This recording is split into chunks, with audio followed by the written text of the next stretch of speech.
Hi there, this is John. John is a grammarholic. Wait, I'm what? Grammarholic. John, you're addicted to grammar. So tell us, what are we going to teach today? Question words and question forms. You're completely right. Question forms are grammatical constructs used to formulate questions. The specific form is slightly different from the normal structure of a simple English sentence, like the statement, I like chocolate. This phrase is formed by subject plus verb plus complement, but question forms work in a different manner. Exactly. According to Celce-Murcia and Larsen-Freeman, authors of the grammar book, question formation can take 5 different forms, varying according to the complexity of the question or how the speakers wish to express themselves. These 5 forms are presented in the following stages. Stage 1. Rising intonation. You love me? Stage 2. Tag questions. You do love me, don't you? Stage 3. Modal inversion. Can I ask this? Stage 4. Be inversion. Are you in love with me? Stage 5. Do support. Do you love me? And what? We haven't gotten to question words yet. Don't be rushed. This is a little further on. Continue from where you interrupted me. The structure of a simple affirmative sentence changes a little when we ask questions, because in order to form questions in English, we need to use auxiliary verbs before the person, or use one of the other mechanisms already mentioned. This means that an answer question, yes or no, can be formed by auxiliary verb plus person or subject plus verb plus complements. For example, will you keep looking at me weirdly? Moving on. This happens most of the time, but there are situations where the auxiliary verb is not required in the formation of questions. For example, in stage 3, modal inversion, we just need to reverse the usual order that we use to form statements, subject plus verb, putting the verb before the subject. I could have pissed you off become could I have pissed you off? No way. Why would you think that? So, are we in question words? Not now, but we are close. Now, can you tell me what a negative question is? Negative questions generally use the formal auxiliary verb plus not plus the subject, but they can also be found contracted in informal situations. Notice the difference in formality between do you not understand and don't you understand? Negative questions can be used to ask for confirmation of something you believe to be true.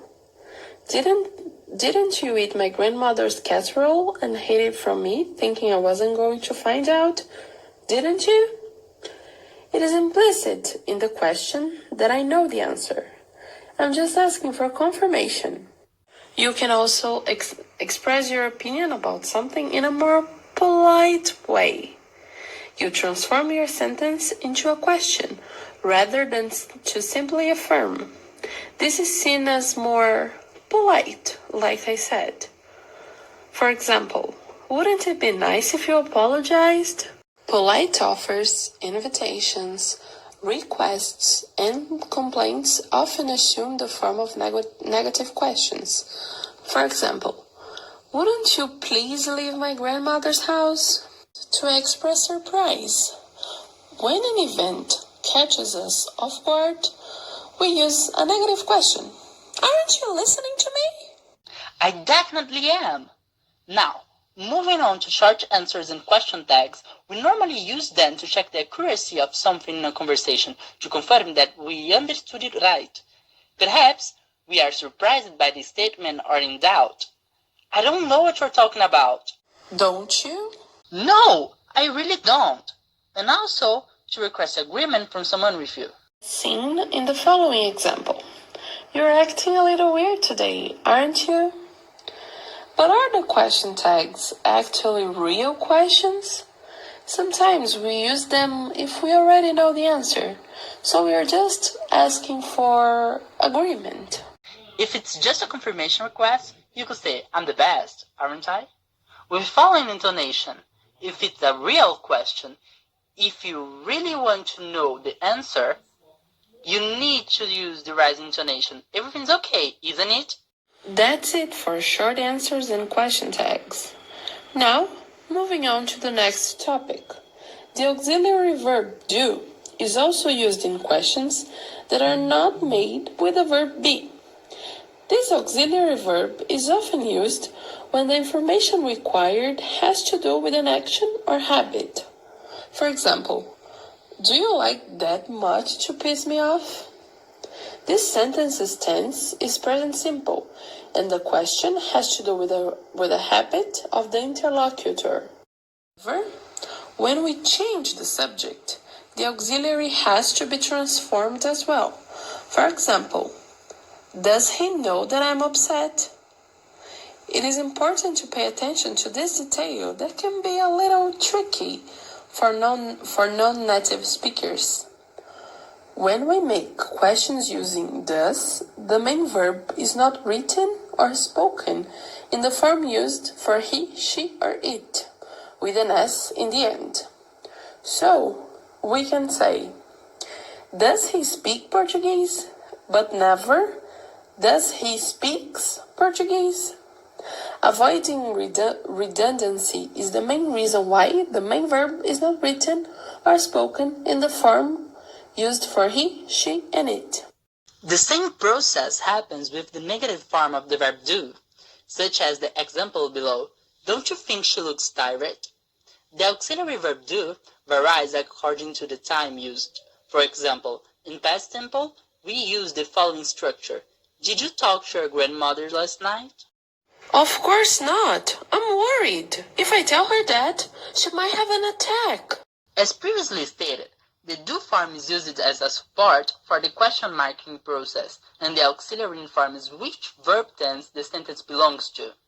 As mentioned above, do is used in the beginning of questions. In Brazilian Portuguese, in order to create questions, we follow the formula: subject plus verb plus complement plus question mark.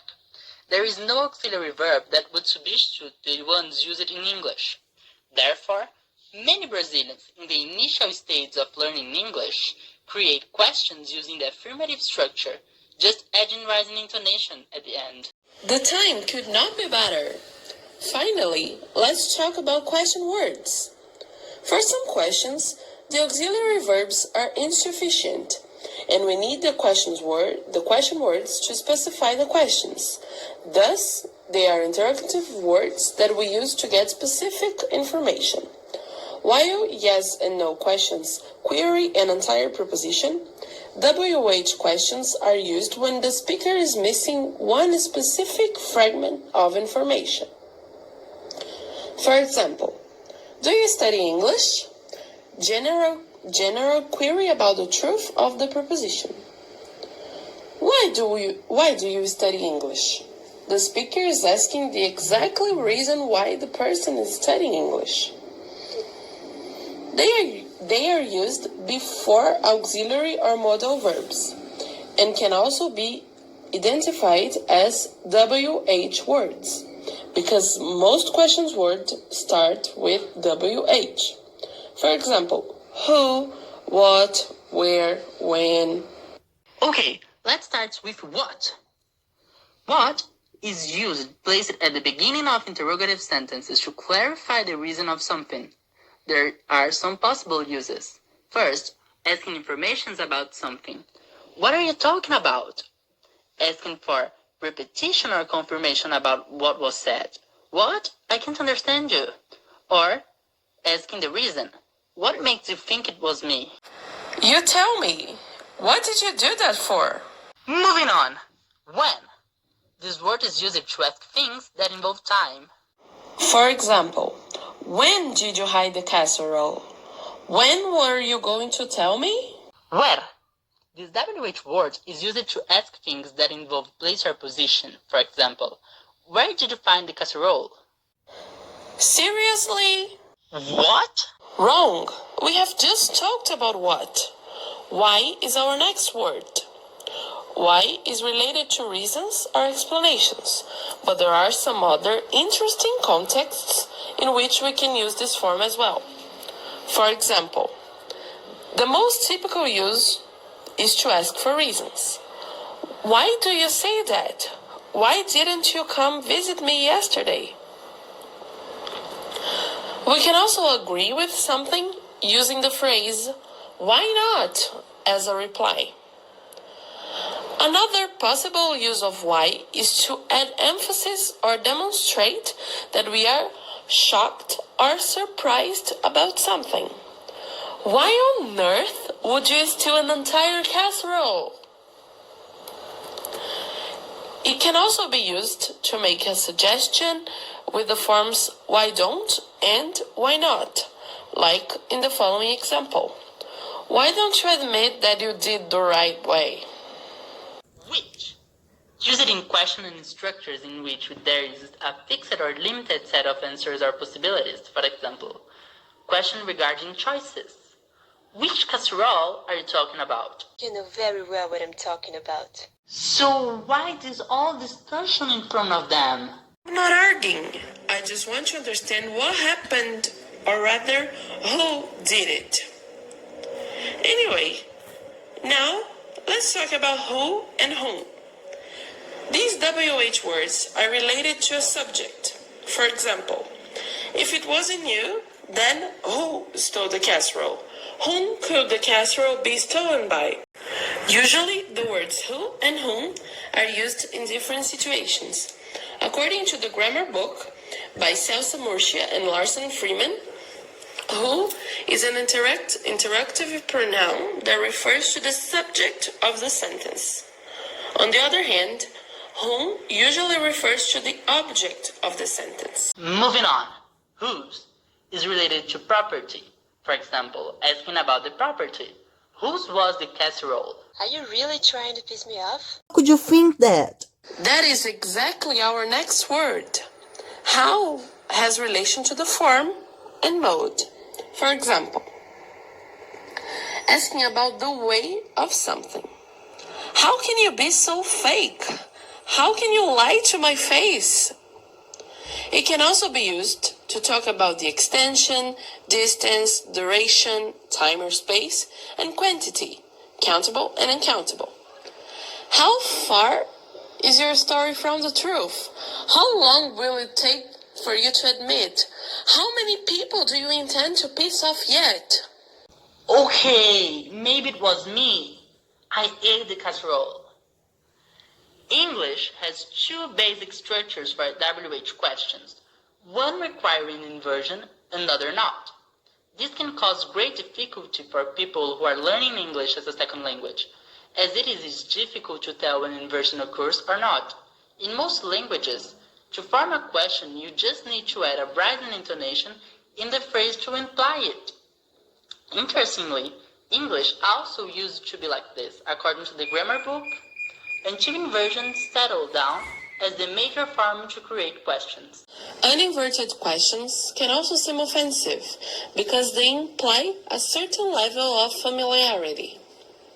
You did what? English speakers can also use the term ever along with W questions to make them more emphatic. Such questions express a variety of emotions like discouragement. Wherever did you get that from? Admiration. However did you handle it? And perplexity.